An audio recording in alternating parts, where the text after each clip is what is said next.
Captain Lisa stood on the bridge of her ship and felt the weight of the universe pressing down on her shoulders.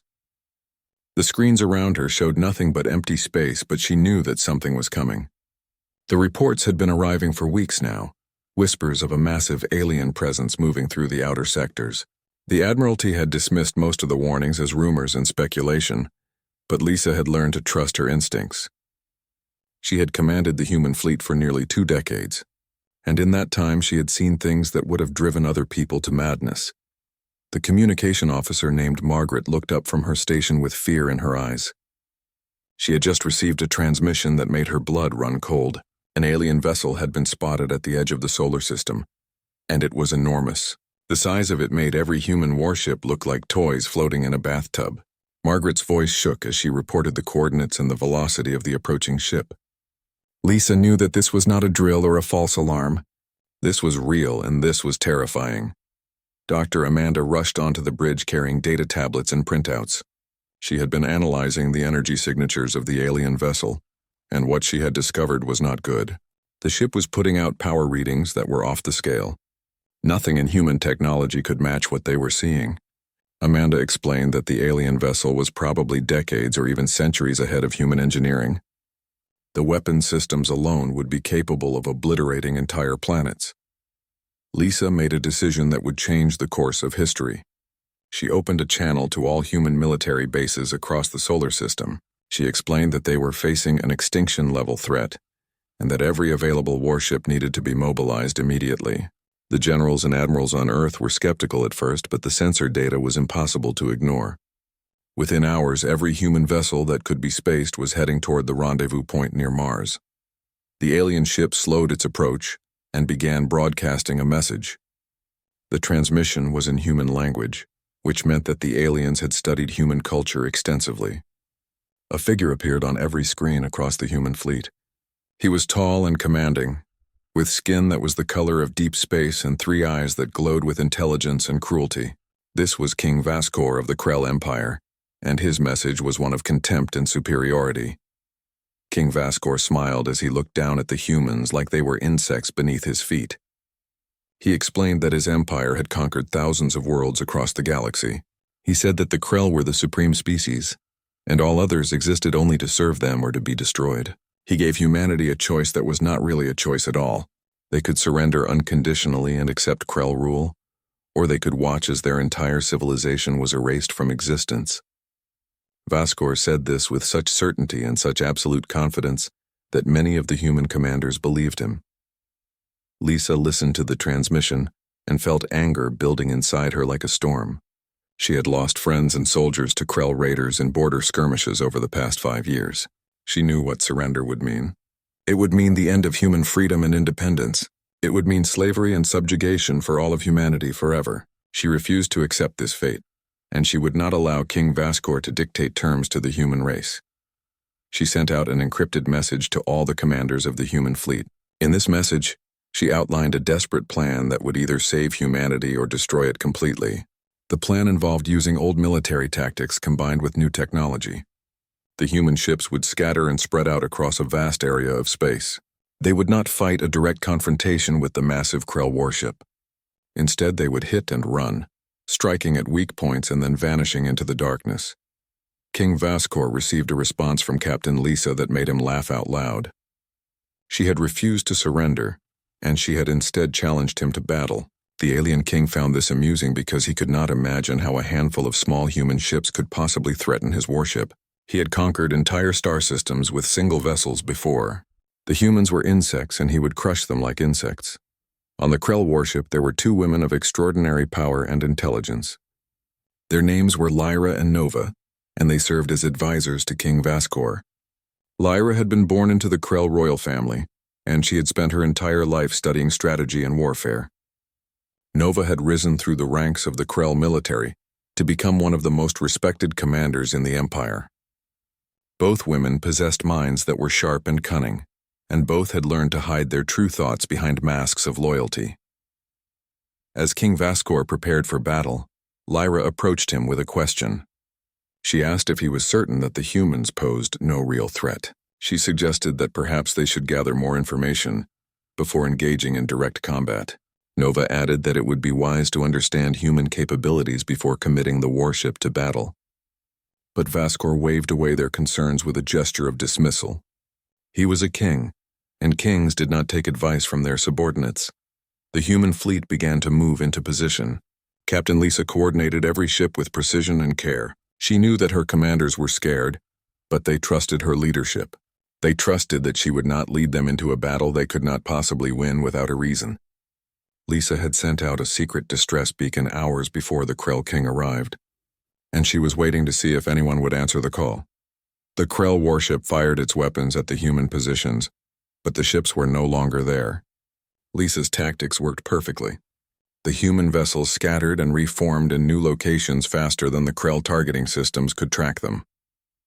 The first barrage of weapons fire hit empty space where the human ships had been only moments before. King Vascor rose from his throne in anger and confusion. His advisors had been right to question his certainty. The humans were not behaving like an inferior species should behave.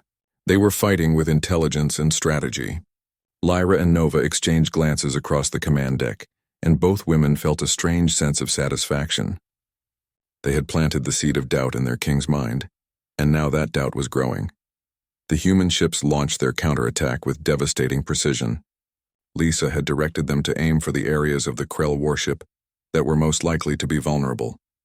The shields of the alien vessel were designed to protect against massive weapons fired from far away, but they were not as effective against coordinated strikes from multiple angles at close range. Explosions bloomed across the hull of the Krell warship. King Vascor felt the impact through the floor beneath his feet. His confidence was beginning to crack like ice under spring sun. He ordered his weapons to fire again, but the human ships were already moving. They were like dancers performing a routine they had practiced 1,000 times before. Every movement was perfectly timed and perfectly executed. Dr. Amanda watched the battle unfold from the human command ship and felt hope beginning to grow in her chest. The plan was working. Against all odds and despite the overwhelming firepower of the Krell warship, the human fleet was actually fighting them to a standstill. She sent a message to Captain Lisa, confirming that more human ships were arriving through the jump gates. The backup fleet was on its way, and soon the odds would shift in humanity's favor. King Vascor received the news that additional human ships were arriving in the sector, and for the first time in his long life he felt genuine fear. He had underestimated humanity, and now that underestimation was costing him dearly. He ordered his weapons to charge for a massive strike that would attempt to destroy as many human ships as possible. Before the backup fleet could fully arrive in the sector, Lyra and Nova watched as their king prepared for what might be his final act as ruler of the Krell Empire. Both women realized at this moment that they would have to make a choice that would change their lives forever. They could remain loyal to their king, or they could do what they believed was right. The choice before them was not an easy one, but they both knew what they had to do. The Krell weapons charged to full capacity, and the air on the command deck seemed to vibrate with deadly energy. King Vascor gave the order to fire everything at once. The alien king wanted to overwhelm the human ships before they could scatter and disappear again. It was a desperate move, but desperation was beginning to overtake the confidence that had carried him. Through thousands of years of conquest and domination, the human fleet detected the massive power surge at the exact moment when it happened. Captain Lisa knew what was coming, and she made a split-second decision that would either save her fleet or condemn it to destruction. She ordered all human ships to jump to hyperspace simultaneously. The maneuver was dangerous and risky because there was a very small chance that two ships might exit hyperspace in the same location and collide with each other. But it was the only way to survive the devastating weapon strike. The Krell weapons fired with the force of 1,000 suns. The energy beams tore through the space where the human ships had been positioned only moments before. When the light faded, there was nothing there but empty void. The human ships were gone, vanished into hyperspace. King Vascor's face twisted with rage and humiliation. He had fired his most powerful weapons at phantoms. Nova was standing near a viewport when she saw the human ships disappear. She turned to look at Lyra, and both women understood that something fundamental had just changed in this battle. The humans were not just surviving. They were actually learning how the Krell fought. They were adapting and evolving their tactics in real time. This was not the behavior of an inferior species. This was the behavior of warriors who deserved respect. The human ships emerged from hyperspace at carefully calculated coordinates across a wide area of space. Captain Lisa had arranged the emergence pattern so that each ship would have time to gather its bearings before the Krell warship could detect and target them. The plan was to regroup and prepare for another coordinated strike against the alien vessel. Lisa knew that they were running out of time, and she needed the backup fleet to arrive soon or all would be lost. On the Krell warship, sensors began to light up as they detected the human ships reappearing throughout the sector. King Vascor realized that the humans had resources and capabilities that he had not anticipated. The transmission he had sent out had been a bluff, designed to frighten humanity into surrender without actual combat. He had never truly believed that he would face real resistance. But the humans were fighting back with skill and courage and determination. Lyra approached her king and asked for permission to speak with him privately. Vascor agreed, and the two of them moved to a chamber where no one else could hear their conversation.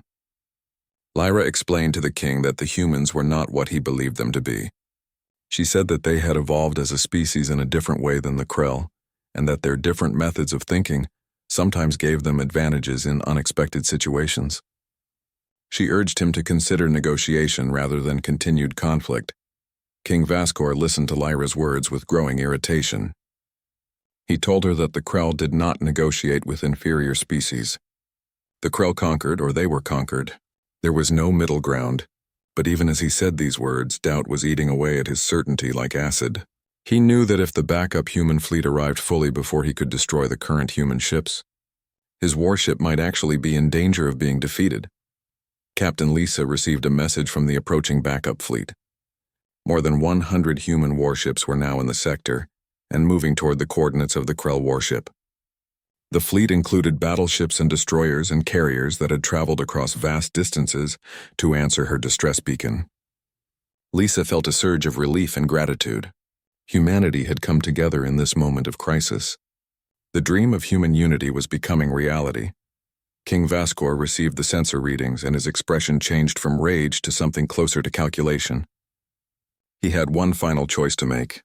He could continue to fight and risk the destruction of his warship, or he could attempt to retreat and live to fight another day. But pride and honor were powerful forces in Krell culture. A king who retreated would be seen as weak by his own people. A king who retreated might lose his throne. Nova found Lyra in the secondary command center and asked her what she thought King Vascor would do. Lyra said that she believed the king would choose to fight to the end because his pride would not allow him to surrender or retreat. Nova agreed with this assessment, and both women realized that they were about to witness the potential fall of their civilization. But rather than feeling sadness, they both felt something unexpected. They felt relief. Captain Lisa studied the Krell warship on her sensors and began to form a new plan. She knew that the arrival of the backup fleet gave humanity a significant advantage, but she wanted to minimize casualties on both sides if possible. She opened a communication channel to the Krell warship and requested to speak directly with King Vascor. The alien king appeared on Lisa's view screen, and he was no longer smiling. His three eyes were focused and serious, and his expression showed that he understood the gravity of the situation. Lisa told Vascor that humanity had no desire to destroy the Krell Empire or to enslave their people. She said that she wanted only to establish that humans were a free species capable of defending themselves. She offered the Krell king an opportunity to retreat peacefully and allow the two species to negotiate a treaty of mutual respect. Vascor listened to Lisa's offer, and for a long moment, he said nothing. He was a proud creature, and the words that Lisa had spoken were difficult for him to hear. But he was also a pragmatist, and he could see the reality of his situation clearly. He had been defeated not by superior firepower alone, but by a more flexible and adaptive approach to warfare. The humans had proven their worth. King Vascor made his decision. He opened a channel and announced to all vessels in the sector that the Krell were withdrawing from this engagement. He said that he wished to negotiate with humanity rather than continue to fight. The Krell warship began to power down its weapon systems and to cease all hostile actions. The battle had ended not with the destruction of one side, but with the beginning of understanding between two species who had been taught that they were enemies. On the Krell warship, Lyra and Nova stood together and watched the weapons shut down. They both knew that this moment would change the Krell Empire forever. King Vascor had been humbled by a species that he had considered inferior, and from this humbling might come wisdom. But they also knew that many in the Krell hierarchy would resist the idea of equality with other species. Challenges and difficulties lay ahead for both humans and Krell. Captain Lisa watched as the Krell warship ceased its hostile actions and began to transmit coordinates for a neutral meeting, location where the two leaders could negotiate face to face. She felt the tension drain from her body, and for the first time since the battle began, she allowed herself to breathe deeply. Humanity had survived, and more than that, humanity had proven itself to be worthy of respect in the eyes of the Krell. The age of human subjugation had been prevented, and a new age of interspecies cooperation might now begin. The neutral meeting location was selected to be at a space station, positioned exactly halfway between the human fleet and the Krell warship. Captain Lisa prepared herself for the most important diplomatic mission of her life. She had trained in military tactics and strategy, but she had never been trained to be a diplomat. Yet somehow she knew that this moment was more important than any battle she had ever fought. As Lisa made her way through the corridors of her ship toward the shuttle bay, she thought about what had led her to this point. She had joined the military academy as a young woman because she wanted to protect her people and to explore the vast universe beyond Earth. She had never imagined that she would become the person responsible for establishing peace between humanity and an alien empire. The weight of this responsibility was enormous. King Vascor prepared himself for the meeting with equal care and consideration. He had spent the last hour speaking with his advisors about strategy and about what he should demand from the humans in any negotiated agreement, but he also knew that his old strategies would no longer work. The humans had proven that they could not be intimidated into submission. Therefore, he would need to find a new way of thinking about the relationship between the Krell and other species. Lyra and Nova were chosen to accompany King Vascor to the meeting. Both women had proven their worth to the king, and he trusted their judgment and their counsel. As they prepared to leave the Krell warship, Nova spoke quietly to Lyra about what she thought might happen during the negotiations. Nova believed that King Vascor was beginning to understand that the Krell might have been wrong about their superiority. If this was true, then many things in the galaxy might need to change. Captain Lisa arrived at the meeting station and was escorted to a large conference room with walls made of transparent material that looked out onto the void of space. She stood at one end of a long table and waited. When King Vascor entered the room with Lyra and Nova, there was a moment of tension and uncertainty. These two species had been on the brink of warfare only hours ago, and the memories of that conflict were still fresh in everyone's mind. King Vascor approached the table and looked at Captain Lisa with his three eyes. He extended his hand in a gesture of peace that was traditional among the Krell people. Lisa understood the meaning and accepted the gesture warmly. The two leaders sat down across from each other, and the real negotiation began. Lisa spoke first, and she laid out what humanity wanted from any agreement. She said that the human colonies needed to remain free and independent. She said that humanity needed recognition as an equal species in the galactic community. She said that any future contact between humans and Krell needed to be based on mutual respect and benefit. She was polite but firm in her demands, and she made it clear that humanity would defend these principles against any threat. King Vascor listened carefully to every word. He understood that Lisa was not just representing herself, but rather the hopes and dreams of an entire species. He had never thought about things in this way before.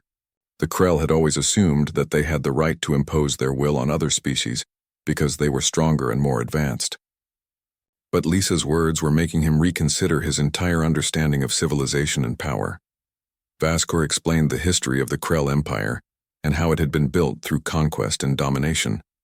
He said that this was the only way that the Krell knew how to interact with other species. But he also said that he was beginning to wonder if there might be other ways.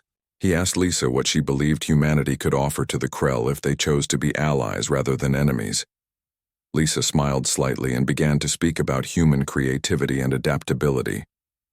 She talked about how humans had learned to survive and thrive in harsh environments across many different worlds. She explained that humans brought new perspectives and new ways of thinking about problems. She suggested that an alliance between humans and Krell might be beneficial to both species, allowing each to learn from the other and to grow stronger through cooperation. During this conversation, Lyra found herself becoming fascinated by Captain Lisa. There was something about this human woman that was different from what Lyra had expected. Lisa was intelligent and articulate, but she was also compassionate and thoughtful. She did not approach the negotiation with the intent to humiliate or defeat King Vascor. Instead, she approached it with the goal of finding common ground and building something new. Nova observed the developing dynamic between Lyra and Lisa with great interest. She could see that Lyra was beginning to question many of the beliefs that she had held throughout her entire life. She could see that her friend was starting to understand that the Krell way of seeing the universe might be incomplete. These realizations would have profound consequences not just for Lyra, but for all the Krell people. The negotiations continued for hours. Many details needed to be worked out regarding trade agreements, territorial boundaries, and protocols for future contact between the two species. But the fundamental understanding had been reached. Humans and Krell would treat each other as equals. They would seek peace and cooperation rather than conflict and domination. As the sun set beyond the space station windows, King Vascor and Captain Lisa signed a historic agreement. This treaty would become known as the Declaration of Galactic Equality, and it would change the course of history for both species. The signing ceremony was attended by military officers and diplomats from both sides. Everyone understood that something momentous had just occurred. After the formal ceremonies were complete, Captain Lisa invited King Vascor, Lyra, and Nova to visit the human fleet command ship. Vascor accepted the invitation with genuine curiosity. He wanted to see how humans organized themselves and how they lived their lives. Lisa used this opportunity to show him the gardens where the crew grew food, the places where people relaxed and spent time with their families, and the areas where scientific research was being conducted. King Vascor was surprised to learn how much human life was devoted to creativity and art and personal relationships. The Krell had always focused on efficiency and power and the expansion of their empire. They had given little thought to the quality of individual lives or to the beauty that could be found in simple human pursuits. As Vascor walked through the corridors of the human ship, he began to understand that perhaps the Krell had been missing something important all along. Lyra spent much of her time speaking with Captain Lisa about philosophy and about the nature of civilized society. She asked Lisa questions about how humans made decisions and how they resolved conflicts without resorting to violence. Lisa explained that humans were still learning how to do this well, but that they believed it was always worth the effort to try to find peaceful solutions to problems. When the time came for King Vascor and his companions to return to the Krell warship, something had changed fundamentally within the alien king. He no longer felt the burning need to dominate and control. Instead, he felt something that he had never experienced before. He felt the possibility of genuine friendship between species, and he wondered what wonders might be discovered if humans and Krell worked together toward common goals instead of fighting each other to the death. News of the treaty between humanity and the Krell Empire spread rapidly throughout the galaxy. Other species that had been living in fear of Krell expansion began to hope that they too might negotiate peaceful agreements with the alien empire. The balance of power in the galaxy was shifting, and many worlds were waking up to the possibility of a new era of peace and cooperation. On Earth, the announcement of the treaty was met with celebrations and parties in cities across every continent. Humans had faced what seemed like certain destruction, and instead they had emerged victorious and with a new ally.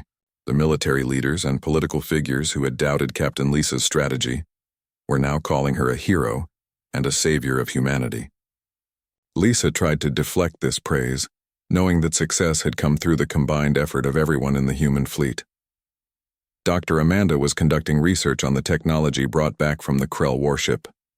King Vascor had given permission for human scientists to examine some of the alien systems, and what they discovered was revolutionary. The Krell had developed solutions to engineering problems that human scientists had been struggling with for decades. Amanda realized that through cooperation and the sharing of knowledge, humanity could leap forward in technological advancement by hundreds of years. Margaret, the communication officer, was working with a Krell linguist to ensure that all future communications between the two species would be clear and without misunderstanding. This was painstaking work that required careful attention to detail, but it was also fascinating. Margaret found herself developing a genuine friendship with the Krell linguist, and they spent hours discussing language and culture and the differences and similarities between their peoples. Back on the Krell warship, things were also changing rapidly. King Vascor called a gathering of all the Krell leaders and announced his intention to reshape the Krell Empire. He said that the old ways of conquest and domination would be replaced with a new philosophy of cooperation and mutual benefit with other species. The announcement was met with mixed reactions. Some of the Krell leaders embraced the idea enthusiastically, seeing the opportunity for peace and growth. Others resisted this change strongly, believing that Krell superiority was absolute and that the king was betraying his own people. Lyra found herself at the center of this transformation. She became an advisor to King Vascor on matters relating to human culture and human ways of thinking. She spent hours in communication with Captain Lisa, learning about human history and human values. The more she learned, the more she realized how much the Krell had misunderstood about other species. She began to write documents outlining her new philosophy, which she called the Doctrine of Cosmic Equality. Nova worked to convince the Krell military leadership to accept the new direction that King Vascor had chosen. This was difficult work because many military commanders had built their careers on the assumption of Krell superiority. To accept that other species might be equals or even superiors in certain areas was a fundamental challenge to everything they had believed. But Nova was patient and persistent, and gradually more and more Krell officers began to see the wisdom in the king's new vision. Captain Lisa was promoted to ambassador of human Krell relations. In this new role, she worked to establish formal embassies on both Krell worlds and on human colonies. She established protocols for trade and cultural exchange. She also worked on security arrangements to ensure that there would be no misunderstandings that might lead to conflict. The work was exhausting but rewarding. One day, Lisa received a personal message from Lyra requesting a private meeting. They met in a small chamber on a neutral space station, and Lyra spoke to Lisa about something that had been troubling her.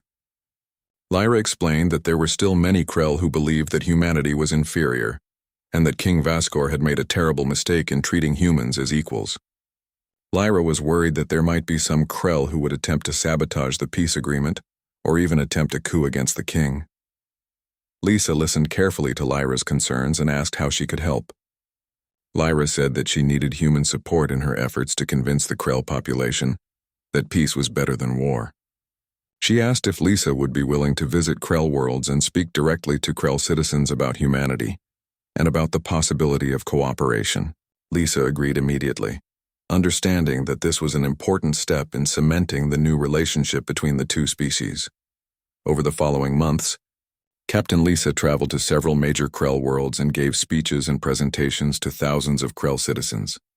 She spoke about human values and human achievements. She talked about how much humans had learned by studying Krell technology and culture. She explained that humanity did not want to conquer the Krell or to impose human values on them.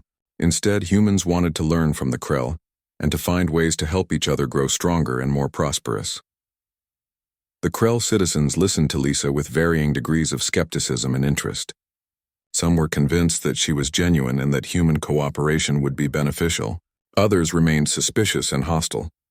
But gradually, over time, more and more Krell came to accept the idea of peace with humanity. They saw that trade was beneficial, that cultural exchanges were enriching, and that the threat of human attack was not something they needed to fear. King Vascor held another gathering of Krell leaders and announced that the transformation of the Krell Empire was officially complete. The old Krell Empire of conquest was dead, and in its place arose a new vision of the Krell as partners in a galactic community of equals. The announcement was met with formal acceptance by all the Krell leaders, though many of them still harbored doubts about whether this new direction was truly wise. Lyra and Nova stood together as they watched King Vascor make this announcement. Both women knew that the path ahead would not be easy. There would be challenges and difficulties and moments when the new peace would be tested. But they also believed that this new direction was correct, and that history would ultimately vindicate the choices they had. Fate to Captain Lisa sent a message to Earth, announcing the successful completion of her diplomatic mission. She explained that humanity was now recognized as a full partner in the galactic community, and that new opportunities for growth and advancement were opening up every day. She said that the future looked bright for both humanity and the Krell, and that the terrible conflict that had seemed inevitable had been transformed into a beginning of something wonderful. As Lisa looked out at the stars from her diplomatic vessel, she thought about how much had changed in such a short time. The galaxy had seemed like a dangerous and hostile place just months ago. Now it seemed full of possibility and promise.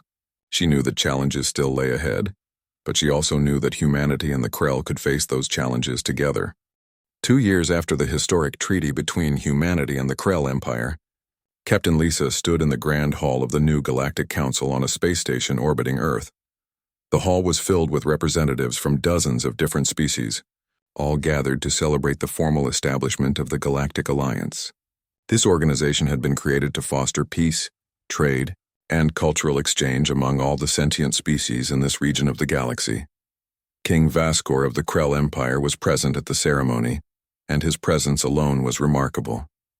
A Krell king on a human world, walking through human cities and speaking with human leaders as equals. 2 years ago, this would have been unthinkable. Now it was simply the natural order of things. Vascor had become known throughout the galaxy as the ruler who had transformed his empire and ushered in a new age of cooperation. Captain Lisa had been given the honor of leading the Galactic Council during its first year of operation. She took this responsibility seriously, understanding that her leadership would set the tone for how the Council conducted its affairs. She worked tirelessly to ensure that all voices were heard and that all species had an equal vote in Council decisions. Her fair and balanced approach earned the respect of leaders from every species in the Alliance.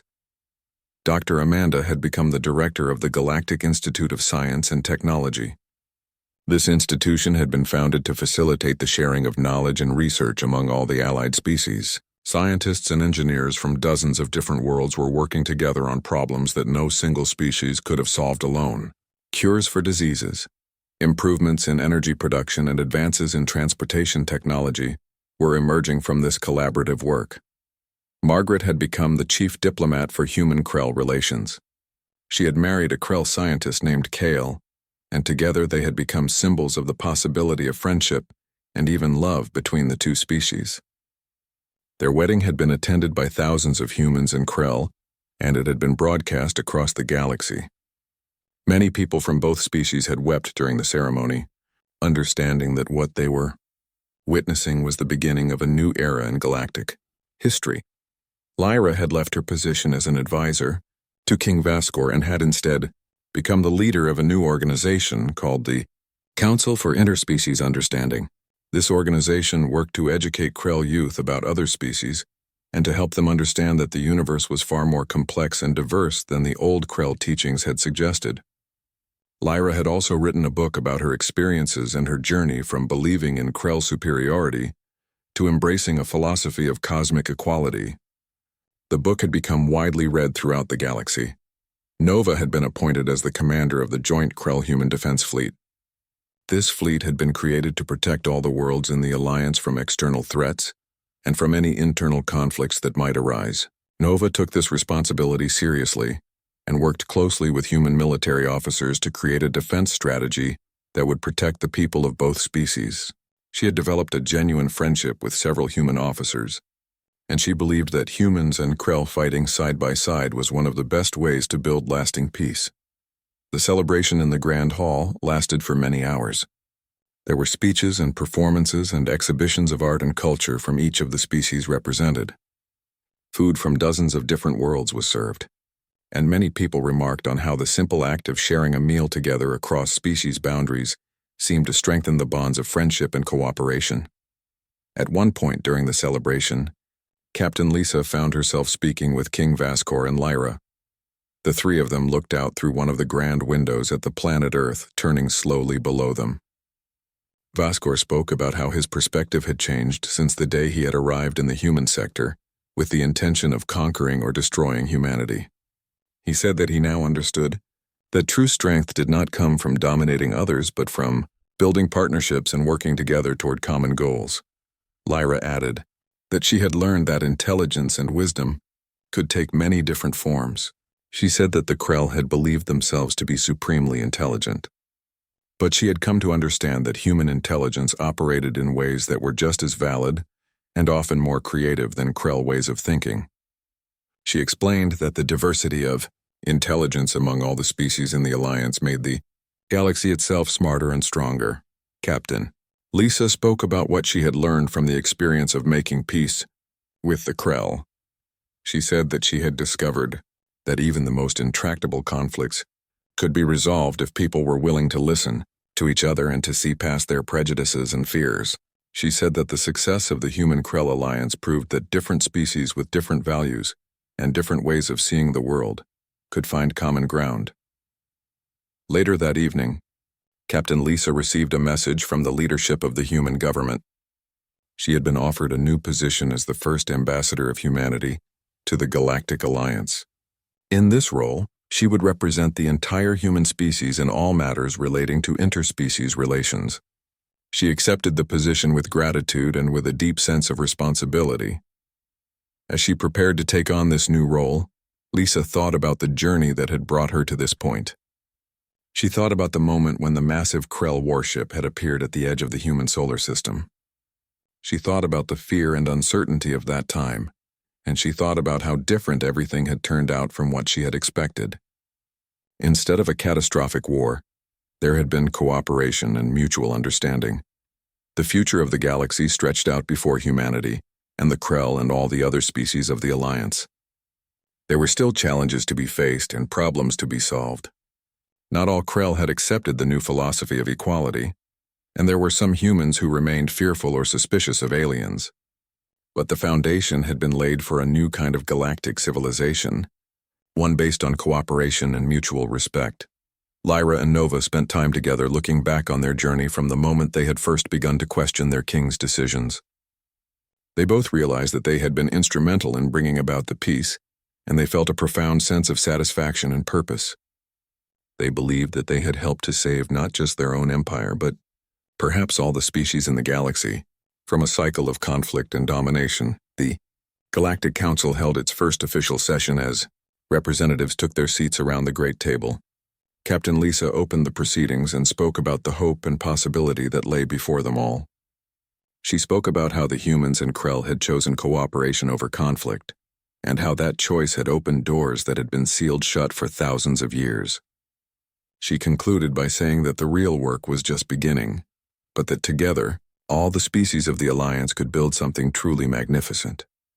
As the Council began its work, the camera pulled back to show the space station orbiting Earth, surrounded by ships from dozens of different worlds.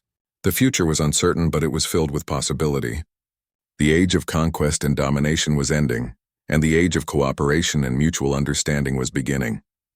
It was a new dawn for the galaxy, and it had all started with one human captain who had refused to accept the inevitable, and who had instead fought for a different future for all sentient beings.